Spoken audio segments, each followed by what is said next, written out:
So check it out. This is how I like to use the Michigan cacti, right? I like to hear static and crap. I like to have the amp 1 turned on. I don't like hearing it dead silent with no S meter activity, right? So that's how I like to listen to it. And to me, that's an acceptable noise. You know, don't bother me. Check this out, though, man. Check this out.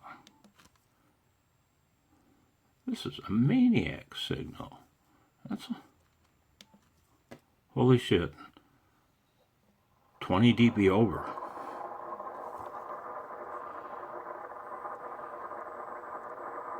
Kinda ish.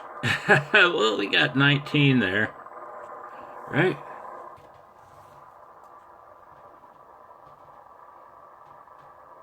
That's nuts. What if, I swear to God, if I slide up the band a 100 kilohertz and start transmitting my test sequence, or whatever, or CQ, it'll find me. I swear to God, I've seen it happen now a couple times. I don't know if it was a coincidence. I hope so. If not, what did someone do? Code a search and destroy robot on a radio? A receiver transmitter pair that when it detects a local signal, it unleashes that on you? Yeah.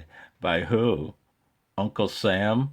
Or on the flip side of the coin, some freaky state militia or odd or unknown entity?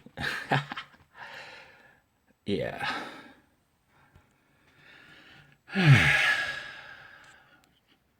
Just wondering. Just thinking crazy thoughts. 73. When the daemon file gets done transcoding, I'll post it. You know what, man? Check it out. He's still at it.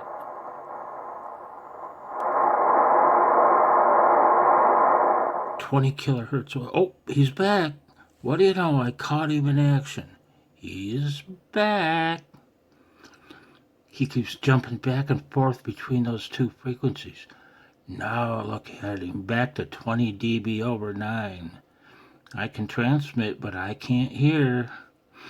And that made me realize it's nothing crazy like Uncle Sam or some nefarious state entity. No. You know who that is? It's a digital op. Figured out some way to rake up and down the CW portion of the band. I bet that never goes above 7.0 or 14.070. Agreed? So we're in agreement.